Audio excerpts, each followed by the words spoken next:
to put in layman's terms, the Chiefs 2020 NFL draft wasn't necessarily supposed to, or it didn't have to get us excited about next season, because as we've talked about all offseason, this is a Chiefs roster that returns the majority of their starters, the majority of the guys who produced to help us go and win that Super Bowl. So this draft could be about building for the future and getting those key foundational pieces to help try to build that dynasty. Well, that was the thought process going in.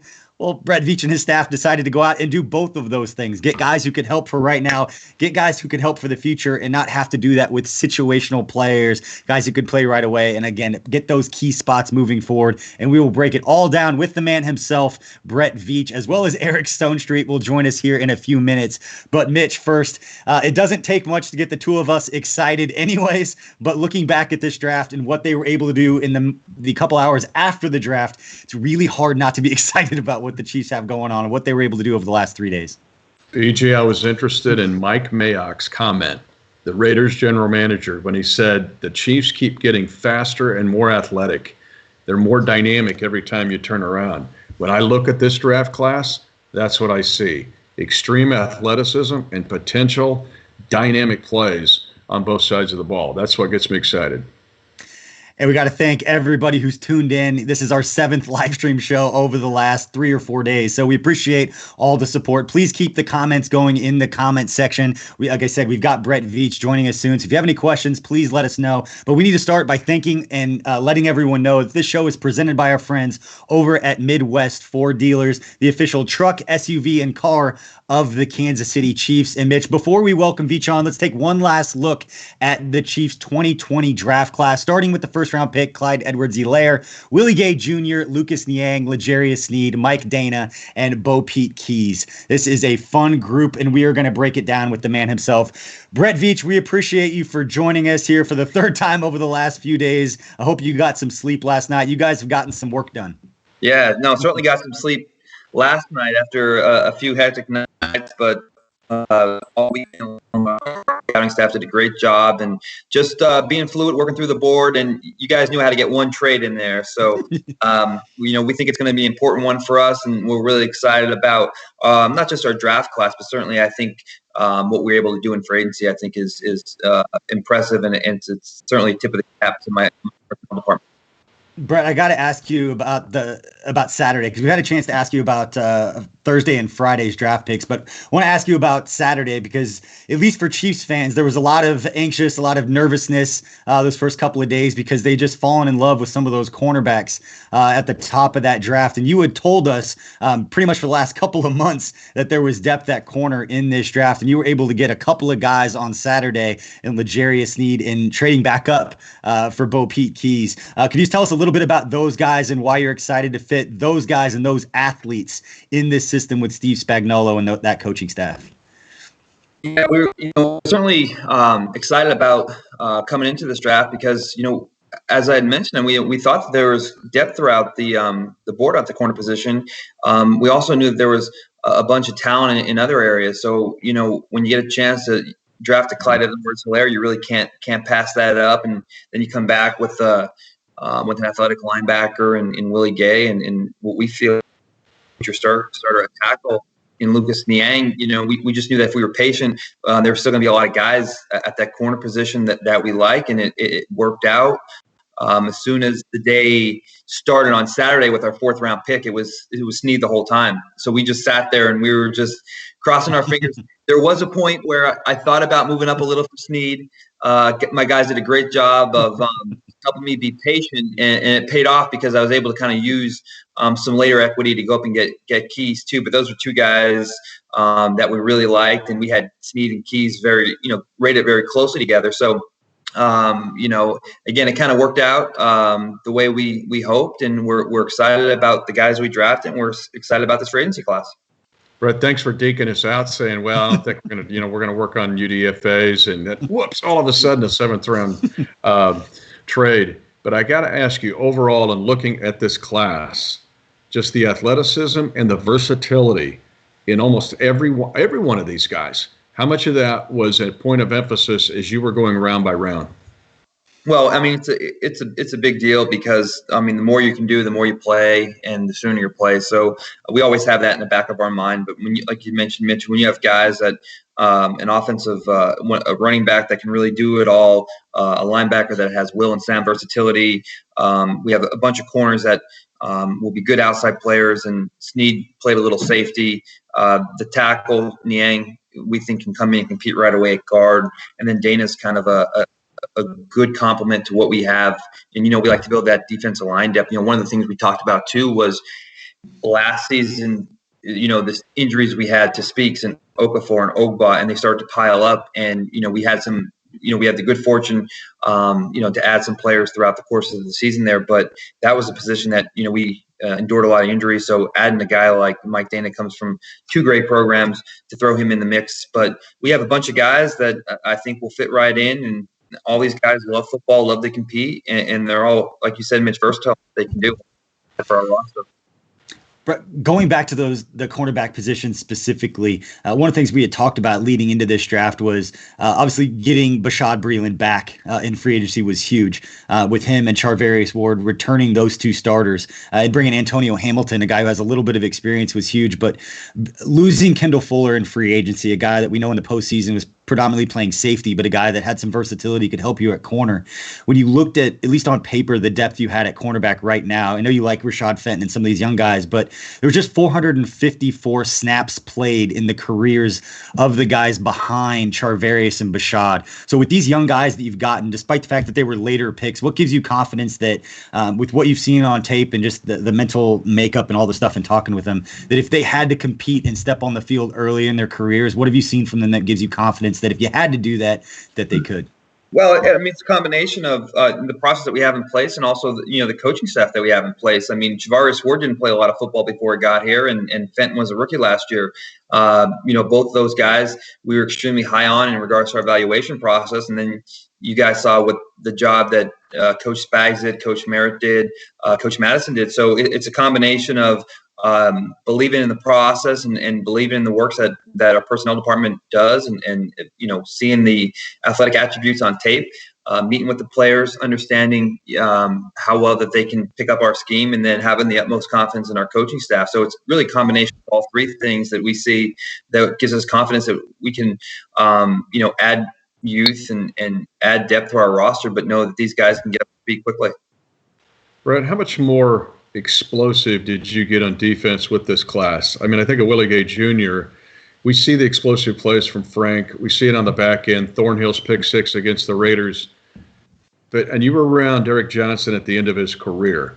But now to have the potential to have explosive plays at the front, middle, and back of your defense, what could that potentially mean? Yeah, well, I think it's certainly exciting to think about when you have a guy like Willie that will be, he'll be able to cover sideline to sideline, be utilized in the pass game, and then as a blitz player in certain packages. I think it allows, like we always talk about our offense, we have so many options and so many ways to really attack an opposing defense. Well, now our defense, would like to think with some of the speed that we've added, that Spags can do the same thing and keep broadening his playbook just like Coach Reed does in the offense. Brett, you talked about Mike Dana a little bit there, and I know at Central Michigan, in reading through kind of how they used him, where they had him close to, I believe, unless I'm wrong on what I read, closer to like 250, 255 pounds, whereas at Michigan, they put about 20 pounds on him, had him playing inside, a little three-tech, I think, at about 250 pounds about 270 pounds. Where do you guys see just him kind of starting off and his weight, and just kind of where is he going to kind of fit with you guys right off the bat with that versatility you mentioned there at defensive end? Yeah, that's an interesting point, BJ. He was a guy that he was an interesting study. Went to Central Michigan, had a bunch of production there. Grad transfer to Michigan, and he's one of those guys that arrives at Ann Arbor a little late in the process because he transfers in, tries to get rolling there right away. He hadn't played there the whole time, but he's a senior. They use him in a rotation there at Michigan, and then you get to the East-West game, and the guy really caught our eyes. So you went back and you watched the Michigan tape, and then you went back the year before and watched the Central Michigan tape, and you saw a lot of qualities that you really liked. And then when you go further into the process, when we're doing our final checks on a guy like Uchi from Michigan that we thought was an interesting player too, the staff there, Coach Don Brown and staff do a great job. They were really making sure that no one forgot about this Dana kid. Mm-hmm. And they all raved about him, and they said that, of all these guys that come through every year, this is the type of guy that, they were really confident in, had a chance to do more work with Coach House. Coach Spags on the Skype, as he mentioned. Kid's really smart, picks up the game really well. As you mentioned, the weight fluctuation, they played him a little bit bigger at Michigan. One of the things that stood out at the East-West game was he was really hard to block as a move player inside on certain occasions. So we think that there's some versatility there. And when we looked at the board and how that defensive line was looking towards the 6th, 7th round, we thought for sure he would go late like Keys did. So we made the move there, and we're excited to bring him in, and we'll let Coach House do the rest of the work in regards to how exactly they'll use him. But I know the coaching staff and our personnel staff felt really good about this kid, his makeup, and his versatility. Yeah, some guys, I want to ask you, Brett, can get lost whether they were in their transfer situation, like a grad transfer situation like Danon. But I want to ask you about Snead at La Tech, because he spent most of his time at corner. Then they move him to safety, and all of a sudden, like, the world was evaluating him as a safety. Did you look at him as a safety or as a corner, or can he fit in to be creative like the Chiefs use or Spags use with Kendall Fuller in the line? Well, yeah, he did play safety last year, and it's always good knowing that he has some versatility, but we're looking at him as a corner. His 18 tape, as you mentioned, Mitch, was really impressive. You watched the game he played against LSU and really the whole season. I mean, the guy had a lot of quality reps. Liked him as a corner, a long, athletic, press skill set. When Steve had a chance to watch him, I mean, Steve really liked him too, and Steve was super that we're able to kind of execute our plan and be patient and get Snead. But he was one of the guys that certainly our personnel staff liked. And then as we worked through the process with the coordinators, and this guy kind of rose right up the ranks on Steve's list. So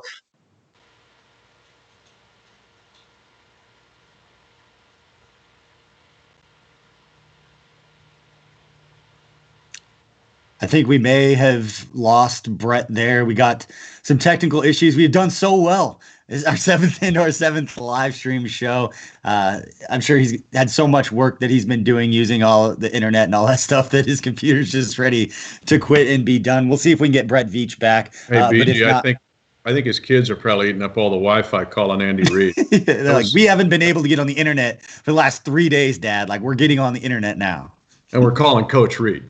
Okay, yeah. That was one of the best videos that we had. But, yeah. Yeah, I think when we look at what he had to say, and the last question I wanted to ask him, instead, let's you and I talk about it a little bit. And we know these moves are not yet officials. A lot of things have been reported regarding the UDFA class. And you and I both are ridiculously excited about what we've seen. Again, these are not officials, so we're not going to name names right now. But people, if you want, you get on social media and see what's been reported. If this turns out to be true, Mitch, based on some of the draft guides and the rankings from respectable places, the ESPN and Dane Brugler at The Athletic and Pro Football Focus, you look at some of the draft grades for some of the UDFAs that they've reportedly added, and I've counted 3 4th-round picks and 2 6th-round picks based on these draft guides that the Chiefs were able to add as UDFAs at spots like offensive tackle, interior offensive line, and more cornerbacks. They have absolutely loaded up at the cornerback position with young, talented guys. So I'm excited about this group and seeing them once they become official. And it seems like we got Brett Veach back on now. Brett, we appreciate you getting back on with us. I was just singing your praises regarding the UDFA class, and I know that nothing's official yet, so we don't want to name names. But based on some of the draft guides out there, Pro Football Focus, ESPN, and Dane Brugler at The Athletic, they've counted you guys adding another 5 draft picks based on the talent with some of these UDFAs. 3 4th-round picks, a couple of 6th-round picks with corners, receiver, offensive tackles. Just how did the UDFA process for you guys this year, and how excited are you about who you've been able to get? Well, I mean, we were a little bit nervous about the free agency process because of doing the virtual chat. It's kind of one of the things we mentioned, I think, earlier, BJ, that we felt pretty good about how this thing was going to roll because we had so much lead-in time. But the one question, and I think the nervous aspect of this draft was going to be the free agency process. So we certainly, put a lot of resources into how we were going to attack this, how we were going to go about this.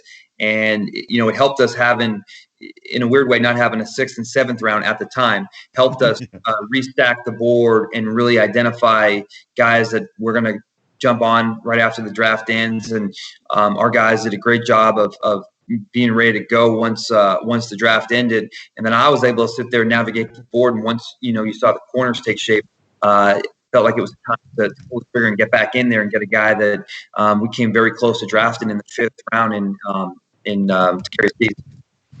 Brett, this is the book, okay? And looking at the book, there's a lot of corner names in there. We can't name names. But just to verify, you got some positions of need here that you picked up in UDFAs that you're going to announce over the next 24 to 48 hours that, again, people are going to get excited about, that fit some needs, it looks like, or could potentially give you depth to fit needs. Yeah, I mean, I know it's not official yet, but, we're certainly excited to add, LeVert Hill from Michigan and Davis from Auburn. I mean, those are 2 kids that, to terms with, and those are 2 kids that, as you mentioned, BJ and Mitch. I mean, these are draftable players, and we were very fortunate to get them. And they know that the competition is going to be wide open here, and we have spots all across the board up for grabs. And those kids are looking to come in here and compete and add more depth to this roster. I guess you're okay to announce those players. It's kind of official when you say it, so we appreciate that, Brett. We appreciate. The league gave us a little leniency this year because of so it's going to be good. And again, we're fired up to get these guys in here as soon as possible. The hard part is just waiting to get these kids actually into Kansas City and officially welcome to the kingdom in person. But we'll be as patient as we need to be, and we all look forward to hopefully getting together soon. All right, Brett, we appreciate it. All of us, in the meantime, will just continue watching highlights of these guys dominate at college and get excited about what they can bring for the Chiefs. Brett, we appreciate your time. Thank you. Go take a nap, go get some rest, and have a great weekend, man. We appreciate your time. I will. Thank you, guys, and give Stonestreet my best. All right, will do. And we will have Eric Stonestreet in just a couple of minutes. Mitch, that was a whole lot of fun to get his thoughts on this draft class. And we know that they obviously got some work done with the guys that they were able to bring in. And he had talked about it before, about how if they can have a good plan, if you can be organized and on the same page and have all that trust and all the stuff that we talk about with your staff, that throughout this UDFA, when they're going through that process, that the people who were the best organized were going to find the most success. And based on what we've seen, it just goes to show what we already knew, and that these guys are locked in, they're on the same page, and they've got a well-oiled machine running there in the Chiefs personnel staff. I mentioned this with Coach Reed Thursday night when we had our meeting with our great partners and sponsors. 3 things that are going to win in 2020, and we've seen it now in the 2020 draft, and that is culture, continuity, and communication. We think about that with the coaching and the players, but Brett Veach and his guys, when you look down the line, Willie Davis, Sperduto, Ryan Poles, continuity, culture, and communication wins. And when fans see this UDFA list come out, they're going to see names that we were listing as potential draftees. That is what is really exciting. And he leaked a couple names out, so he did. We didn't. We didn't think he was going to do that. But all right, right now, we know that Brett Veach and those guys had a lot of fun. They were very serious. They got their work done, but they also had some fun with this virtual environment. So right now, let's take a look at some of the fun that these guys were having with Andy Reid and Brett Veach. You've got the video and the pictures of Brett Veach's kids sitting in the war room in his basement talking to Andy Reid on the phone. You've got Sam Madison, the Chiefs cornerbacks coach, having some fun with the backgrounds on his videos. You see Andy Reid giving the peace sign, having some fun with the tech guys and the IT at his place. And then Roger Goodell. You've got day 1 versus day 3 of Roger Goodell by the end of it, just sitting back and relaxing. And then finally, we got to see during one of the announcements of the picks, got to see all the Chiefs fans up there. And then we got to see the guy that looked really familiar up in the top right corner. He looked like a water ski jet ski salesman, I think, down from Missouri. He looked very familiar. And right now, let's bring on that guy who looked really familiar. I think it was Randy Reid's alter ego, an actor, comedian, and super fan of the Kansas City Chiefs, Eric Stonestreet, one of our favorite people. Eric, how are we doing? How much fun have you had over the last 3 days? Hold on, guys. The Super Bowl's on the NFL Network. I'm watching it. We could do Watch Party Wednesday with you right now. I have now watched the Super Bowl more than Shawshank Redemption. Ooh, that's pretty good. Oh man, it's amazing. Yeah, I was so happy when I woke up this morning and it was on. I'm like, okay, yeah, I'll watch this again, I guess.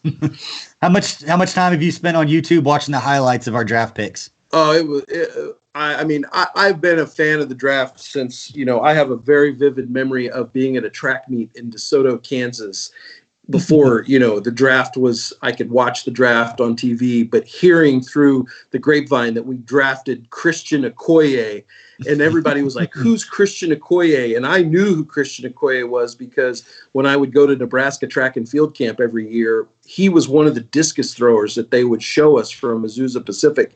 So my mind was blown, but I remember when we drafted Christian. So I've been a fan of the draft. So I was right in front of my TV all weekend long watching the draft and just anxious and eager to see how Brett and everybody made an already great team better.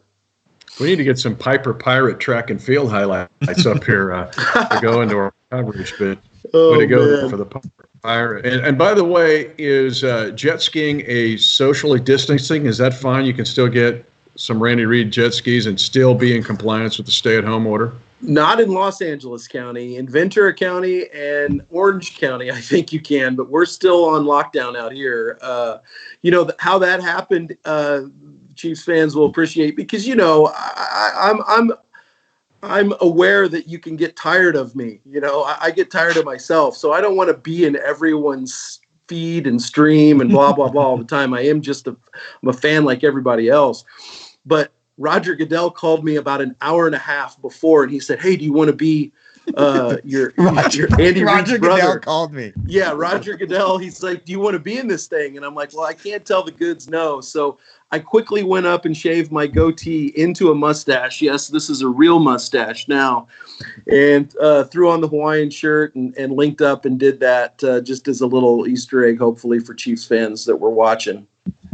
I say, Eric, most Chiefs fans know you obviously as being a huge Chiefs fan, being from Kansas City, but they also know you from your work on Modern Family, which we know just came to an end lately. But I've got to ask, because there's a Chiefs connection here with Ty Burrell, one of your co-mates on that show, being a big Oregon fan, and his guy, and Justin Herbert, going to the Los Angeles Chargers. I'm just curious how much trash talk there's going to be between the two of you. I'm sure he's a Herbert guy.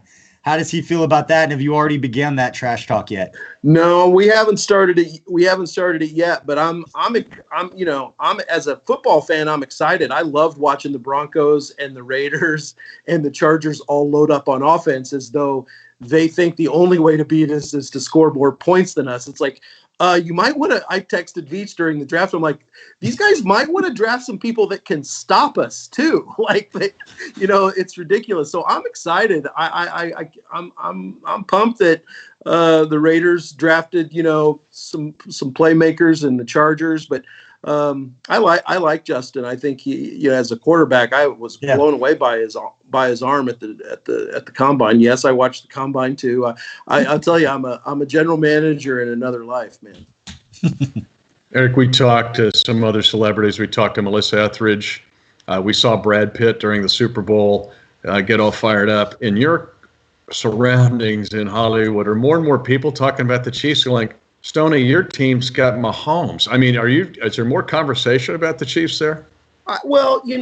I think what I've noticed, a buddy of mine, a comedian, Bobby Lee, who has a podcast that I'm a guest on every once in a while. He's not a sports fan, but the other day I was on his podcast and he said, I don't care about football. The only reason I watch football was because you're a fan of the Kansas City Chiefs. So I hear that a lot from, people and crew when we were working on the show.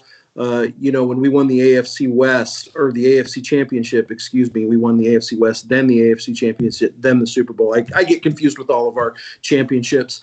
But anyway, the equipment management team said, hey, take a box of hats back for the crew.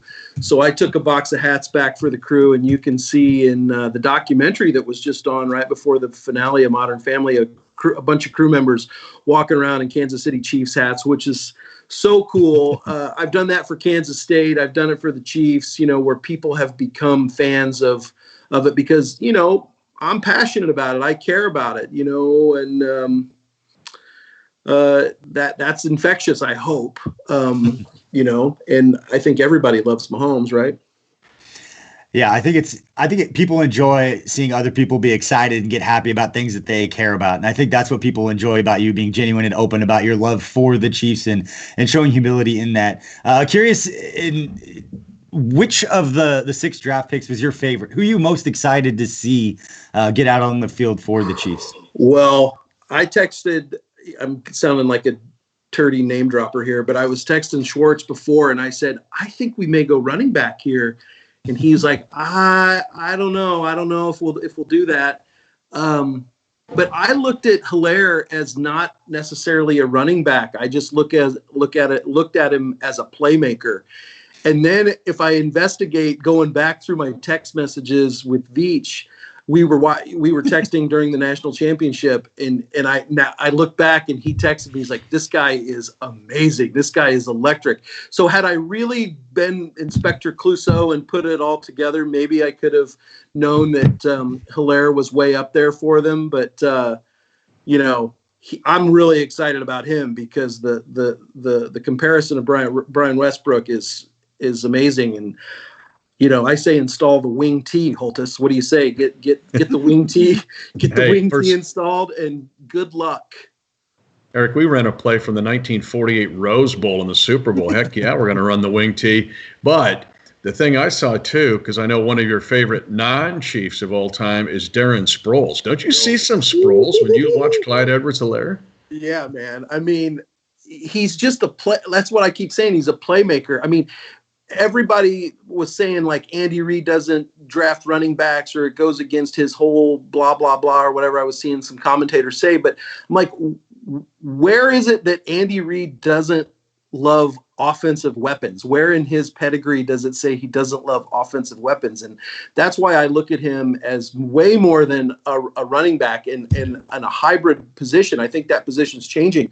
But now you're looking at the potential of lining him, McCole, Tyreek, Travis, Damian all up in the same set and go for it. I mean, I was thinking like going back to remember Barry Word and Christian Okoye in the double back set when we would just hammer people with them. And those were big downhill runners. They weren't these quick, agile guys. Like line Hilaire and Tyreek up in the backfield at the same time. I'm all Hello. Oh, sorry, Eric. I was gonna thank you for coming. I was busy texting Leonardo DiCaprio and Beyonce. Oh, so I apologize. I was busy. I apologize for that. But we appreciate you for joining us, man. Yeah. I know we'll talk soon. It was an exciting day for the last 3 days for the Chiefs. Hopefully you're staying safe out there doing some good work. We've been following along your support for everything in COVID-19 relief. So we appreciate that, man. Yeah, appreciate it. And hopefully I'll be home soon in Kansas City and be able to experience some of that good Kansas City and Kansas air rather than, although Los Angeles is pretty clean right now, pretty impressive because no one's out. But hey, Mitch, didn't Marv Levy install the wing tee when he was the coach in Kansas City? Yes, he did. Bring it back, man. Everything is cyclical, right, boys? Everything's Andy, cyclical. Pull the tape. Run it back, Andy. Run it back. I think he's looking at it right now if we do the live look-in again. And, hey, Eric, great job. What a run. Historic run on Modern Family. Thank you, and guys. Now the only thing that excites you other than Mahomes is syndication. So keep the residuals. I'll just add one other thing in there other than syndication. And it is a little breadcrumb that I gave Rich Eisen the other day. You may not have seen the last of Mitch and Cam. Oh, breaking news. I told Rich Eisen, maybe Mitch and Cam are going to move to Tampa Bay. That is a perfect way to end it. Eric Stonestreet, we appreciate. Thanks, man. Thank you, guys. Go Chiefs. Go Kansas City. Stay safe, everybody. All right, that is Eric Stonestreet. That was a whole lot of fun. I didn't see it at first, Mitch, when we were watching the broadcast up in the corner when Goodell was like, that guy looks familiar. And now to come to find out that Goodell's the one who needed to get and wanted to get Stonestreet on there. That's pretty funny. Yeah, he's an awesome ambassador for the Chiefs Kingdom and what he does off screen and off camera. But I love a guy that grew up in the Chiefs Kingdom. And it's cool that we've seen a lot of that, but he's kind of leading the way, I think, in that. He's terrific, and we appreciate him. Yeah, it's always good to see guys who are just passionate. And, people see him as celebrities because he's on TV, but we see him as guys around all the time. He's just a diehard Chiefs fan that you just happen to catch on TV doing his regular day job. But like you said, great ambassador for the Chiefs and for K-State, something that you and I both have seen him all the time for quite a number of years. But as we get ready here in a few minutes, we're going to welcome on Shawn Barber and Matt McMullen to the show. But Mitch, we've talked a lot about this draft class. We talked about athletes. We talked about the coaching staff being able to develop these guys. I think looking at the draft coming into it and the positions and the needs that we all had in areas that you needed to add depth and add some competition. I know we want to look at it in a vacuum in the skill sets of the individual guys, but when you take a step back and you look at the entire draft and then you add it to the depth chart of what they have, they really did solidify all the places we felt like they may have been light on some depth or some talent or some just inject some youth in there. I think they also added explosiveness. It's why I was asking Brett about it. And I know Barbershop's going to come in a little bit and talk about Willie Gay Jr. But when you add a Derek Johnson kind of clone, and now you get a pick six, everybody wants to run these angle routes or F posts or get the back out of the backfield, and now that comes back and your defense scores. Look at the Denver game. Look at our watch party you and me and Matt did. All right, right now let's welcome on Chiefs reporter Matt McMullen, an NFL veteran linebacker, one of our favorite dudes, Shawn Barber, to help break down the Chiefs' 6 draft picks in the 2020 NFL Draft. Matt, Shawn, how we doing tonight, boys? Doing great, BJ. Didn't get much sleep this weekend. I've been saying that every day, but it's all worth it. Draft's a lot of fun. Feel really good about this class, so the no sleep is worth it. Man, I've been staying awake until noon, running the midnight hour, the midnight shift. So I like staying up late watching it. I would prefer if the Chiefs always pick late. That means we've had a tremendous season. My body has no idea what time it is, our 7th live stream. I just said, how are we doing tonight? And I realized it's like 1:45 in the afternoon. I have no idea. It's going to take a couple of days to get through this, but it's going to take a couple of days for us to break down all these draft picks because this is a whole lot of fun. These guys, they can play some football. So let's get into this and break down each of the 6 draft picks right now, starting with the first draft pick, Mitch. Number 32 overall, Clyde Edwards-Helaire. We've spoken about him. My favorite thing about this kid is that 700-yard rushing games last season, 4 of them came against top 10 teams. This is a guy who played in the biggest program, undefeated national champs, but he was a piece to a really, really special puzzle in college. That's what they're going to ask him to do here in Kansas City. It is awesome to watch his video. One of the cool stats that Pro Football Focus had, his A gaps, that gap close to center guard, on the left side, 7.2 yards per attempt and 8.4 on the other side. When you watch the video, there's a play against Alabama where they run the perfect defensive call. They run a corner blitz. They've got him corralled, and he just spins out in a second and ends up getting a touchdown. That's against Alabama. There's some impressive video on this guy. The Chiefs are getting more than maybe even the Kingdom thinks with him and his ability to catch the ball, the 55 catches he had last year, and then his ability to create plays even when the defense is right there and feels like they've got him stopped. Yeah, Mitch, you talked about so many people have talked about his as a running back, his rushing ability. You mentioned the analytics right there. He averaged over 4 yards per carry in every one of those gaps on both the left side and the right side. He's equally dangerous no matter what side he's running to. But as much as we want to talk about the rushing lanes, this guy was brought in as a pass catching guy out of the backfield. And that's what people are talking about nationally with Clyde Edwards-Helaire joining this offense. Matt, so I want to ask you about his ability to catch the ball out of the backfield with Andy Reid and what that can do for this offense. Yeah, BJ, sure. Well, if you think about it, the Chiefs had their pick of running backs in the first round. They could take anyone they wanted. They took this guy because of what you're saying. Great runner, obviously. 16 touchdowns, led the SEC, and almost 1,500 yards rushing. But through the air, like Mitch said, 55 catches. That's the most by an LSU running back in a single season ever. Think of all the running backs to come through LSU. It's pretty impressive right there. He averaged 8.2 yards per catch as well. So I really think if you could build a running back and a running back machine for Andy Reid, this guy would come out. He's the perfect hybrid player for this offense. offense. Yeah, he was top 15 in the country in forced missed tackles and also yards after contact. So he's loose enough to make you miss, and he's strong enough to run through an arm tackle. And right now, let's go to one of my favorite pieces of content of the entire weekend, where Eric Bieniemy became the star we already know that he is. And this is the call when Clyde Edwards-Helaire found out he would be the newest member of the Kansas City Chiefs. Hi. There he is. Oh, yeah. All right. What's going on?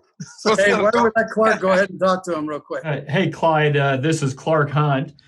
I just want to welcome you to the Kansas City Chiefs. I can't tell you how excited we are to have you. We can't wait to see you out there with Patrick Mahomes and the rest of all of our offensive talent. It's going to be something. Yes, sir. Yes, sir. I can't wait. Thank you so much. Hey, listen, we're fired up for you, man. Very excited. Yes, sir. Huh? Yes, sir. Pat Yes, Mahomes, sir. I can't we wait. asked Pat Mahomes, who do you want? And he picked you. Huh? Great set. Man, I'm ready to You better work. be ready to go, man. I'm ready to work, coach. You know that. You're always ready. Clyde, I told Clark and Coach Reed today that at about 4 o'clock, I said Clyde was going to be our pick because Coach and I were thinking your way. And then when we texted Pat and I asked Pat, I said, give me a name. I said, don't think about it. He said, Clyde. I said, we're good. We're good. So we're excited, man. Yes, sir. Yes, sir. Thank What's you so going much. on, man? Coach EB, bro. How you doing? What's up, coach? How you doing? I'm good, bro. I'm sure a few coaches down there at LSU been in your ear. Yes, sir. It's all good, man. There Hey, you go. we ready to go to work, bro. Okay? Yes, We're sir. gonna tap I'm this ready. wood. We're gonna continue doing what we do.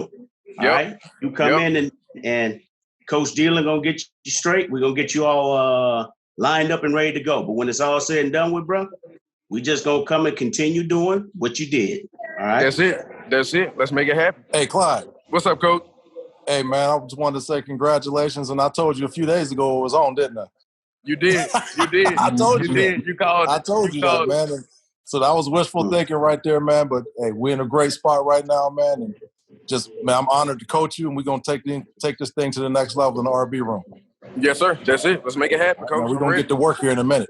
Oh, yeah. Oh, yeah. No doubt. Right. Welcome to the team, Clyde. I think you a couple other LSU guys who may be excited to have you on the squad as well. You'll probably hear from them very Yes, sir. Yes, sir. fired up to have you. Yes, sir. Thank you so much. Congratulations, man. Yes, sir. Thank y'all. I mean, We'll be talking. I can't express how much I really appreciate it. I can't wait to work. And I mean, you guys got one of the hardest workers in the draft. So That's I'm right. ready. We know that. Brett did a great job with his guys at doing his homework on you. So, Yes, sir. he's the one who pulled the trigger there. And Clyde, I look forward to meeting you when we get a chance to get you into Kansas City. Yes, sir. Can't wait. Guys, there's so much to love about that video, whether it's Eric Bieniemy, but the thing that stands out to me is Andy Reid saying that we asked Patrick Mahomes who he wanted, and he wanted you. What that must mean to a young player. Even a guy who's coming off a national championship season, even a guy with everybody in the country knows who he is, that's got to be really, really special for him to hear that that's the case, that he really, really wanted him. And another player that everybody really, really wanted, and a guy that they were holding their breath for, as they told us afterwards, both Andy Reid and Brett Veach said that, was linebacker Willie Gay Jr., who they got at the end of the second round. This was a guy that they were targeting for a long time, a guy that I think they maybe teased a couple of times, maybe moving up for the guy they really wanted, but they held strong. Brett's guys held them back, didn't trade up, and they end up getting the speedy linebacker. Shawn, you played this position. What stands out to you about Willie Gay Jr. when you flip on the tape? Man, he's so equally yoked. His balance, the way he enters versus the run, his instinct for diagnosing plays, and then having the speed and the range to make those plays. He's equally effective against the run and the pass, and he has a nose for the football, creating turnovers. And I think it comes back from his running back history. I looked up and saw him versus Cam Akers in high school. Clinton High School lost to Starkville. Cam Akers ran for 206 yards and 3 touchdowns and got outdone by Willie Gay Jr. 246 yards and 3 touchdowns. So this guy is not only the best linebacker in this draft, he might be top 2 or 3 running back. We need to do a special package to get him back there. So really excited that this guy's in the kingdom. Really just can't wait to see him, get Coach Spags, get his hands on him. I think he's going to be an early candidate for a defensive rookie of the year. The thing that stood out to me about Willie Gay Jr., and we're going to roll the clip right now, is I had a chance to ask him during the post-draft or the post-pick media availability about just where that love for the game derived from. Like, where did he kind of first learn about the game? What does he love about the game of football? It was one of the things that Coach Reed had talked about you. One of the things when you read draft analysts and reports on you, that talking about your passion for the game, you're an energy giver. Where did that passion kind of come from? And who kind of instilled that in you when you were a kid, that kind of love for the game? You know, man, I started playing the game when I was 6, man, and I was like always the fastest guy on the field, man. But when I got to high school, man, you know, just to be able to compete with guys that were some way, you know, just as good as me, it made me fall in love with competing, you know. And you know, when I can hit a guy, he gets up, he hits me, I get up. You know, just the love for the game, the rough part of the game is what I love, man, and the brotherhood, and it makes you a better man outside of football. You know, it teaches you life lessons that you never thought football could teach you. You know, and that's really something that helps me a lot. It's awesome to hear about guys when they talk about where their love for the game comes from, and you see like the genuineness, which came across through our coaching staff. It's one thing to flip on the tape and see a 6'4", 230-pound linebacker running a 4.46 40-yard dash. That stands out. But when you sit down and talk to him and hear about what the game means to him, that's definitely special. And it's a guy that, as Shawn mentioned, makes plays in seven of 9 games between 2018 and 2019. This guy was a part of a forced fumble, a interception, or a fumble recovery. 3 picks, 3 fumble recoveries, and a forced fumble. This guy's a playmaker on the second level of the Chiefs defense. And now let's move on to the third pick, and one of those that right when it was first made, Mitch, and Matt thought that maybe it was one of those picks for the future, a guy that played right tackle at TCU and Lucas Niang, thinking that maybe it was a developmental guy, take a year or two. And then Brett Veach immediately comes out and says that they think he's athletic enough and he has the ability to try to compete for a guard spot. And then he's got some versatility to play those different spots. Matt, when they made the pick and you've had a chance to digest the Lucas Niang, what do you like most about it? Well, BJ, first of all, you're right. Interesting that they think this guy can play almost any spot along the offensive line, which is great because he's a mountain of a man. 6'6", 315 pounds, big dude.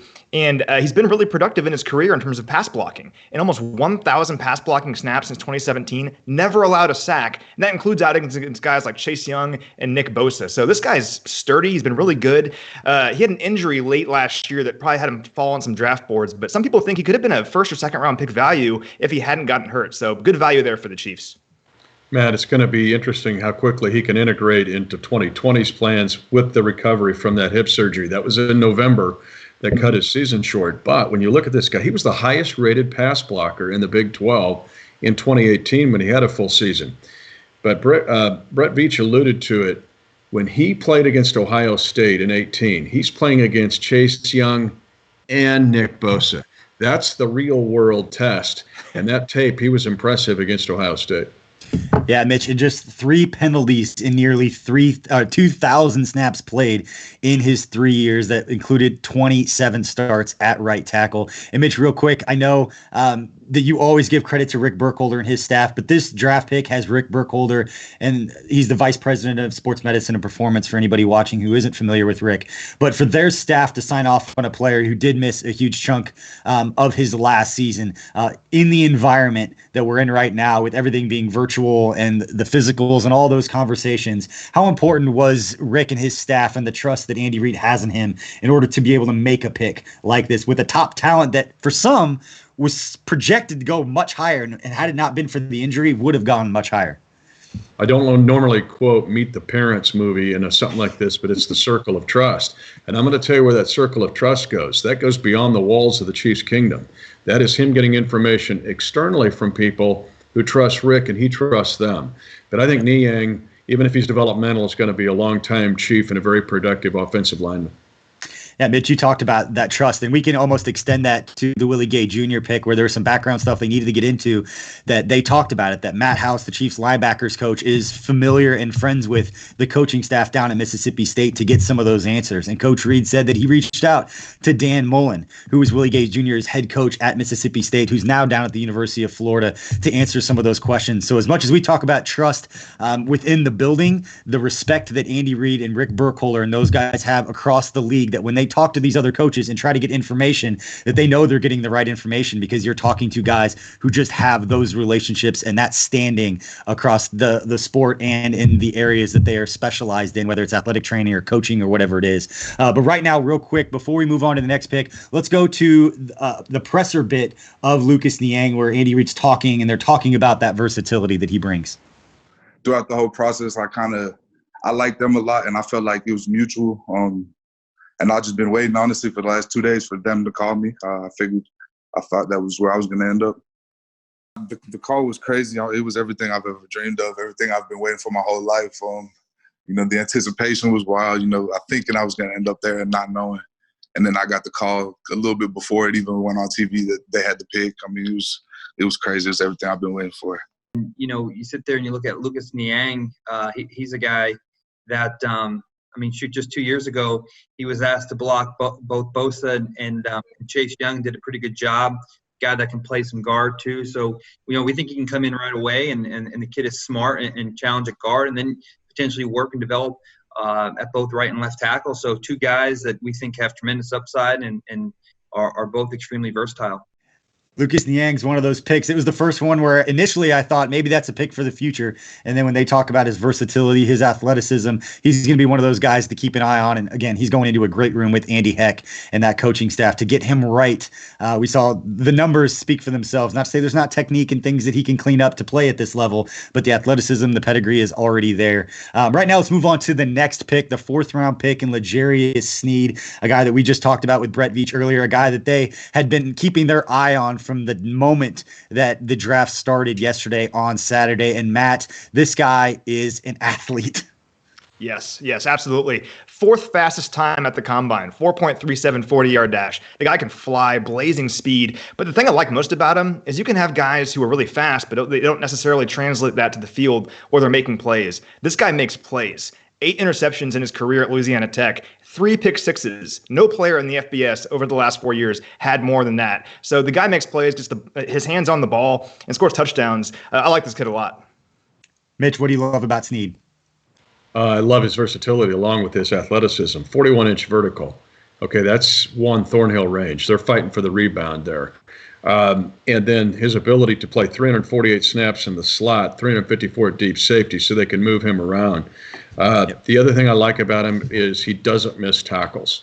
When you look at his missed tackles to ratio of total tackles, it's one of the best in all of college football at Louisiana Tech.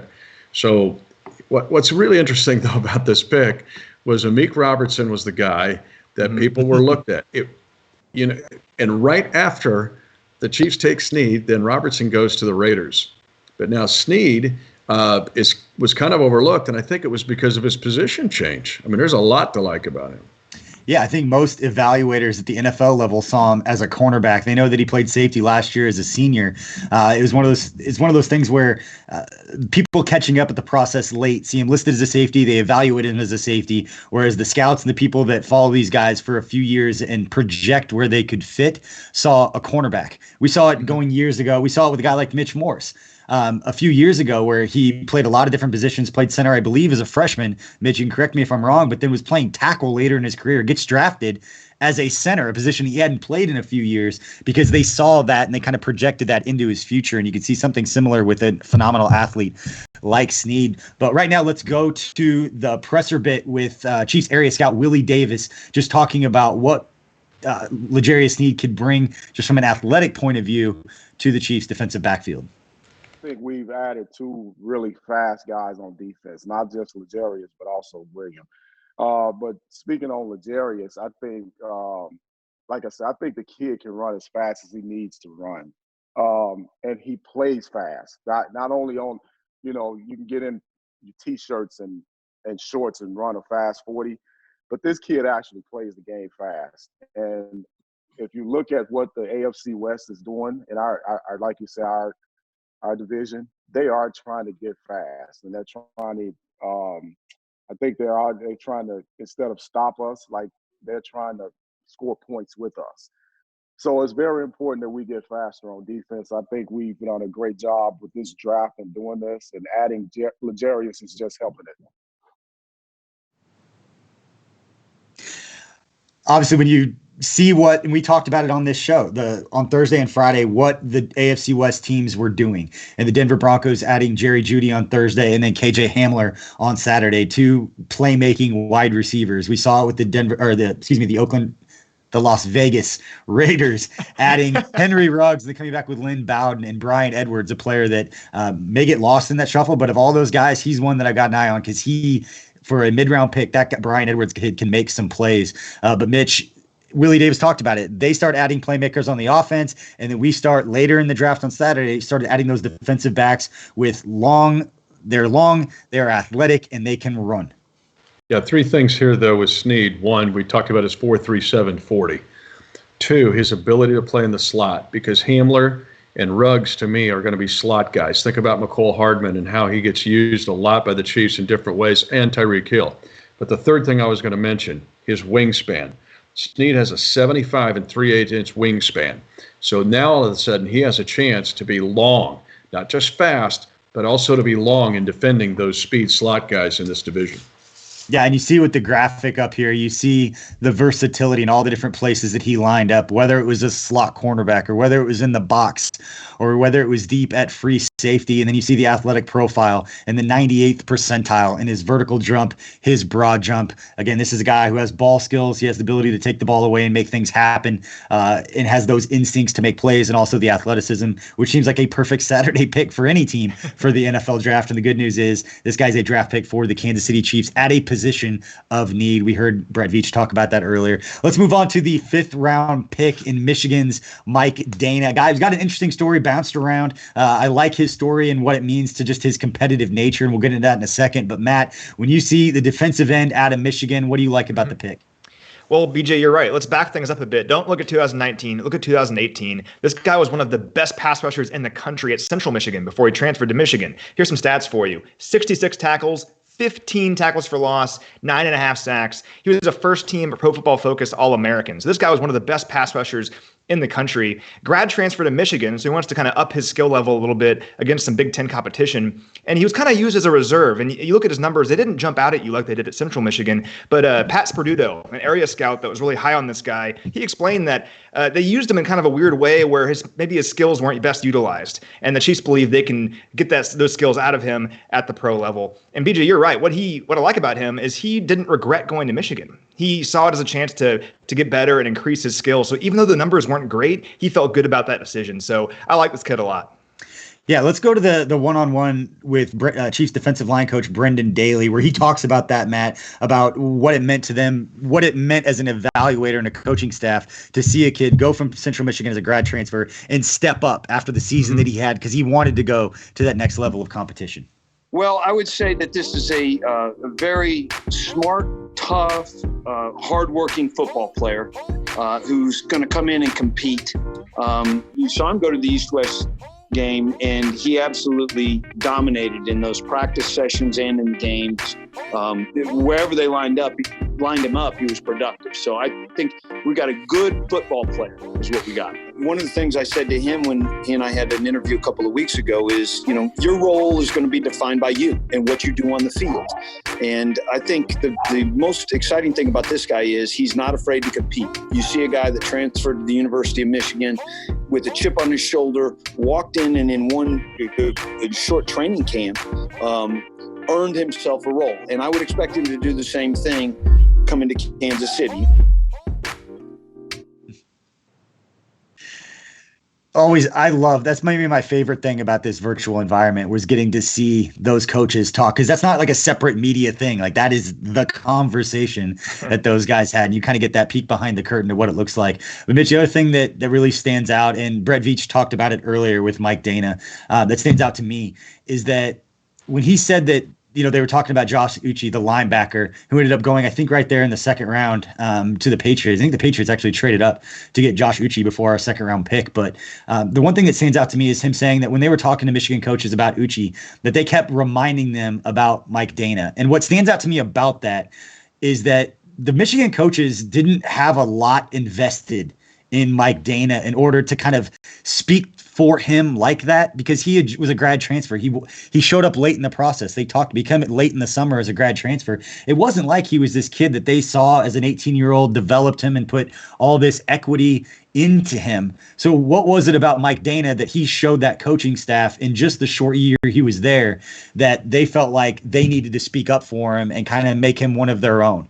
I know it's maybe looking a little far into it, but it means something, and it shows you the character of the player and how much they thought of him to kind of speak highly of him and for him in those situations at a time throughout this virtual draft environment where he needed it.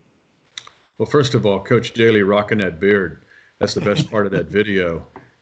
I mean, we got to stay at home, stay in this protocol, but if he may look like Will Ferrell and Anchorman Ron Burgundy going down the street, like, milk, it's a bad idea. We got to get Daly some help there. Well, what I think that they like when you look at Dana, the fact that he's like every step he's ascended. And Matt did a great job of laying out his Central Michigan career, but then translating the higher competition in the Big Ten, he ascended. But you also heard Brett Veach talk about his East-West Shrine game. Don't overlook those games. But it seems like, and I think what probably the Michigan coaches were saying is there's a ceiling to this guy. We always hear about floors and ceilings, but like you can look at the tape, but look at the tape sequentially and him moving and ascending. That to me is the biggest thing potentially for this player. I'm excited to see where they play him. And Veach talked about his versatility and that he's going to give the staff gives him talent and the staff decides what to do with him. Is he playing at 270 like he did at Michigan where they slid him inside, or does he go back around 250 pounds and go back out to the edge? And Veach talked about the injuries they had there last year, and we saw what happened with the defense when Frank Clark got healthy late in the season, and you had that healthy edge pressure like we saw in the playoffs where they closed out some games late, and that just added another versatile piece to that group, guys. Now let's move on to the final draft pick, which was a surprise to all of us after we were told from Brett Veach that they liked that they didn't have late round picks so they could get that UDFA plan. And apparently they bought enough time during the 6th round to get that UDFA plan, which they absolutely nailed. And then we're still able to get Bo Pete Keys. Mm-hmm. And Mitch, when you look at this guy, just another big time athlete. Yeah, in fact, I got to give a shout out though to Tyler Murray of ABC 17 in Columbia, Missouri, when he put on Twitter last night. So the Chiefs now have a Chavarius, a Thacarius, and a Legarius in the secondary. He said, good luck with that. I'm already working on it. This kid's a basketball player. He didn't play he didn't play football until his junior year of high school.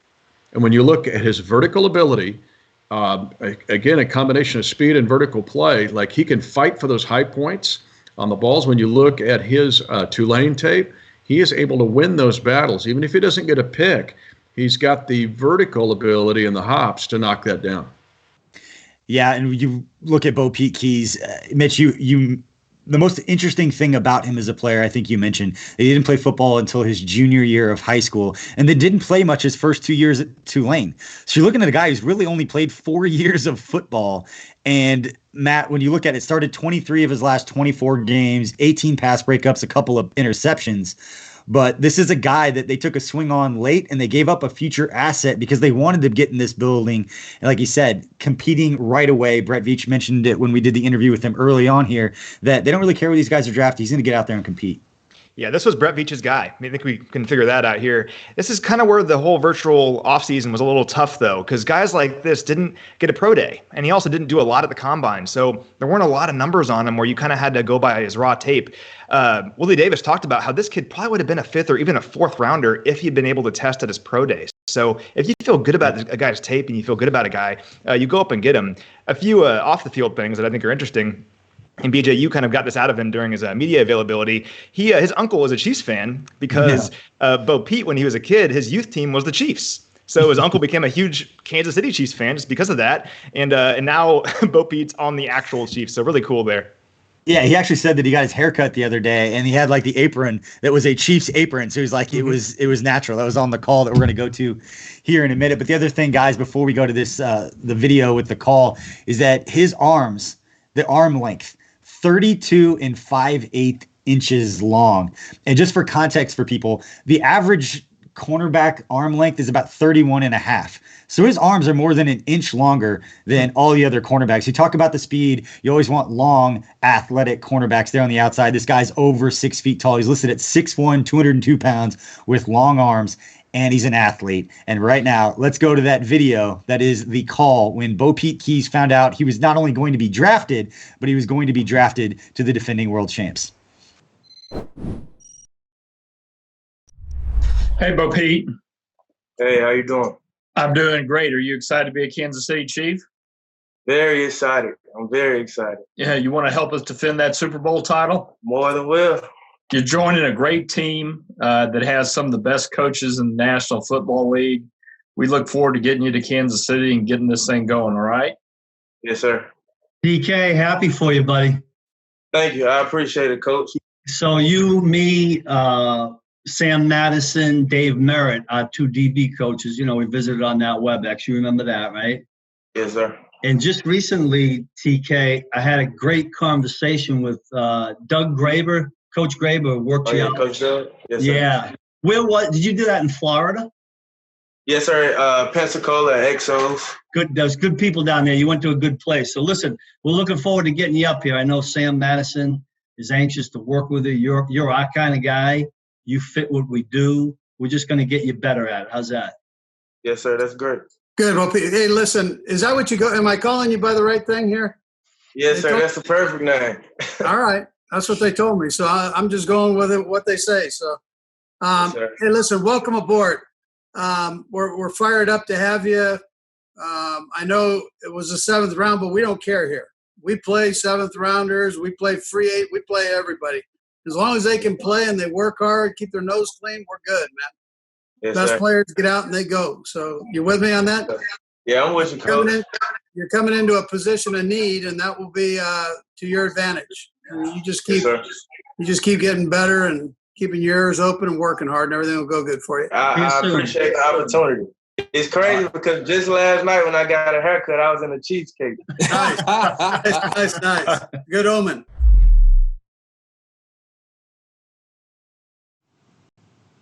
Can't imagine what it's like as a 7th round pick to get on a phone call with Andy Reid and have him tell you this is a position of need and that I don't care if you're a 7th round pick, you're going to have an opportunity to get in here and compete. Just keep your ears open and get to work, and you're going to be in a good spot. That's powerful. That's very powerful, Mitch. BG, I saw it Coach's first year here because he means that when he says that to guys. That you're going to have a shot, doesn't matter where you're drafted or what school you played at. The other thing, though, is usually a 7th round pick can be somewhat disappointed because they want to go where they want to go. In this case, for Bo Pete Keys, he wanted to be a Chief. So this is a perfect combo. Yeah, this is the guy who's not only wanted to be a Chief, he's got a chip on his shoulder. And just from talking with him saying that, he wants to be the best player in the NFL. And a lot of people could hear that and kind of brush it off, being like, oh, he's just overconfident, this and that. It's exactly the attitude you want from an NFL player, let alone a player at a position like cornerback where you have to have a short memory. You're going to get beat. You need to have that inner confidence that you can say, you got lucky that I got beat. So I'm going to step back out here and get after you again, which is the mindset you got to have at that position, Matt. Yeah, I totally agree. I loved when I heard that from him. And I think you're right. Some people might be like, you're a 7th round pick. What are you talking about? He does not care. He doesn't care that he's kind of a late bloomer in terms of football. He doesn't care about that. And he does not care that he was a 7th round pick. In his media call, he said, I want to be the best corner in the NFL. And that mentality, that's all you need. You don't need to worry about what other people are saying. Just control what you can control, and you'll be golden. That's this guy's mindset. Come on, he's Bo Pete, man. He's Bo Pete. It's like Bo Pete Lamar of the old Louisiana Raging Cajun. We got a Bo Pete in the kingdom. And he said he got that nickname from his grandma, and that's what he's gone as since he was a kid. So he is Bo Pete. That is what he is going to be known as, guys. Let's take one last look at the Chiefs 2020 draft class, starting with Clyde Edwards-Helaire, Willie Gay Jr., Lucas Niang, L'Jarius Sneed, Mike Dana, and Bo Pete Keys. Guys, when we look back at this draft in 4 or 5 years, again, if we continue to have this level of sustained success that we've never seen before, as Patrick Mahomes and this young core that was already here just got even stronger, I think we're going to feel really, really good about what these 6 guys can contribute to this group when we see what transpires over the next 5 years. You get short-term effect and long-term effect. I look at this list of guys, and there are some guys on here that can help you win the very first week of the season with a big-time play. Matt? I think too, this is the draft of Louisiana. We have a Tulane kid, a Louisiana Tech kid, and an LSU kid. You think Tyrann Mathieu happy about this? There's probably a good chance. Yes. No, he was excited about the first one because we had him on. Now, guys, let's go and talk about the undrafted free agents. Brett Veach, when we spoke with him earlier, Mitch, he dropped a couple of the names that have not yet been reported. There's a lot of names that are out there, a lot of stuff getting thrown around. But as we mentioned earlier, when you look at some of these draft guides, and I went last night when I started seeing some of the names come through, I looked at ESPN's rankings, I looked at Pro Football Focus's rankings, I looked at Dane Brugler from the Athletics rankings, because Dane's draft guide is sent to NFL decision makers all across the league, and it's a guy that is plugged in and that I trust. And between those three guides, a handful of the guys, 5 in particular, that were signed as undrafted free agents. Again, we won't give names yet, but they were projected, 3 of them as 4th-round picks and 2 of them as 6th-round picks. So that's 5 extra draft picks to go with the 6 that we already have. That's 11 guys that they got in this draft based on having 5 draft picks coming into this. That's exceptional value. I'm excited because it was positions of need, Mitch, and they've got athletes. I'm excited to see this UDFA group because I'm just excited about them as I am about the draft, honestly. The 3 of us spent a lot of time looking at all the corners for this draft and the Chiefs Kingdom was looking at it very closely too. There will be names on this undrafted free agent list that a lot of us and you thought would have been drafted as corners. The Chiefs have them as an undrafted free agent. That's exciting. And to build off of that, just looking at guys in the past, because you're right, BJ, undrafted free agents don't sound as exciting as a first-round pick, but think of guys like Charvarius Ward, Ben Neiman, Darrell Williams, guys that have made impacts over the course of a year. Andrew Wiley, guys that weren't drafted, weren't high profile, but made a big impact at some point and helped the Chiefs win a Super Bowl. So I agree, Mitch. There will be guys here that are undrafted that the Chiefs pick up that are a big reason why the Chiefs are winning games soon. Again, we'll drop those names soon. But according to Gil Brandt, the godfather of NFL scouting, the Chiefs got the number 1 ranked cornerback available as an undrafted free agent, the number 1 wide receiver available as an undrafted free agent, the number 1 offensive tackle available as an undrafted free agent, and the number 2 interior offensive lineman, a center, available as an undrafted free agent. That is amazing. We talked about it and we teased it earlier about if the money is similar and they're being offered all these different things and the opportunities are similar, why would these guys not choose to go and play, not only for Andy Reid and to be around Patrick Mahomes and all the veteran leaders, guys like Tyrann Mathieu and Mitch Schwartz and Frank Clark and all the guys on both sides of the ball, to join that group and to be a part of a team that's going to go compete for a Super Bowl? This is where it starts to compound, Mitch. Each and every year, the better you get, the more talent that you can bring in, and then it just starts to tumble down the hill. No question. And it's an environment that Andy Reid started to create 7 years ago, and now it's just exploded. It's gained so much momentum, particularly with Patrick Mahomes. Even if you're a defensive guy, you want to be around that guy. And so there's a reason to be excited. All right, and as we wrap this show up, everyone, we want to thank again our friends over at the Midwest Ford Dealers, America's best-selling truck and the official truck of your Super Bowl champion, the Kansas City Chiefs. Guys, as we look forward to the next few weeks, we're not exactly sure everything that's going to be taking place with this virtual environment. We will continue to keep everybody updated on that, but we do know that the NFL schedule is going to be released sometime in the next few weeks. We will keep you up to date as soon as we get more information that we can share on that, as well as trying to continue to provide behind the scenes looks and let people know kind of what the virtual OTA environment may look like as we inch closer towards the season. Mitch, before we let everybody go, do you have any final thoughts as we look at the next few weeks and what could be transpiring and all the cool content that we're going to have regarding this draft class as we continue to educate people on what the Chiefs picked up over the last few days? A lot of decisions, big decisions, have to be made by the NFL and the Kansas City Chiefs. Some of those decisions will be made in the next week. Because here's what's happened, BJ. There was so much focus and effort put into this draft, into these last 4 days, because of the virtual nature. It had to work technologically. It had to work from a communication standpoint. It worked. It worked beyond anybody's expectations. But now the big decisions also have to be made. And that's why people need to stay tuned to us all week long on our social channels, because we'll see it, react, and deliver that message. Matt, I think I can speak and kind of piggyback on what Mitch just said regarding the virtual environment. A huge credit goes to the NFL for being able to pull off what they did and show, these general managers and these head coaches in their homes with their families. I think it was a cool touch, and I think it was something that the entire country needed right now, to see the people they always see standing on the sidelines and the guys that they kind of pump up doing the same things that they're doing with their families, to kind of humanize them a little bit. And also that the fact that the NFL draft and the NFL raised more than $100 million for COVID-19 relief was an amazing kind of cherry on top to something that the entire country needed to watch the NFL draft and to have that, Matt. Yeah. I think it showed that we're all in this together, and how cool is it that finally we could get some kind of sporting event, not a game, but something where everyone's watching, everyone's together doing this. And yeah, people can come together from GMs and head coaches to fans. They're all a part of this at home. The fact that the league found a way to make this work is really a testament to the power of football, the power of the league, and just everyone that's a part of it. So I think it went great, as good as it could have gone. And yeah, awesome stuff from the league and the Chiefs here.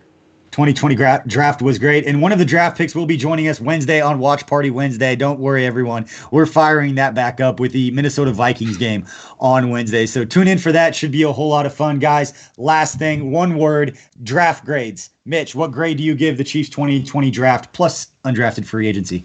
Well, you're going to throw in the undrafted. I would say an A-, but now I'm getting extra credit for that UDFA class. It's an A. Matt? I give him an A, and it stands for athletic. Ooh, I'm going to give it an A++, boys, because I prepared that this was going to be a draft for the future. I didn't expect to be as excited about the immediate contributions of the guys that we've got, but Brett Veach and his staff figured out a way to do it. Thank you, everybody who tuned in to our 7 live stream shows over the last 4 days. This was a whole lot of fun. For everybody that was a part of this that you did not get to see on this, for Anna Tobkin, Brad Young, Mike Cicchini, Glenn Connolly, Jordan Giesler, Evan Miller, John Matthews, Dane Van Wy, Luke Benna. I think I got everybody in there. Greg Tung also helped us out. There are a lot of people behind the scenes, so we appreciate everybody there. Chiefs Kingdom, if you enjoyed this, it's not just the 3 of us that you hear talking. There were a lot of people putting together all these video packages to make sure that we had good content for you. So thank you for tuning in. This was a whole lot of fun as we continue to build it and try to run it back. Chiefs Kingdom, thank you. We will see you soon.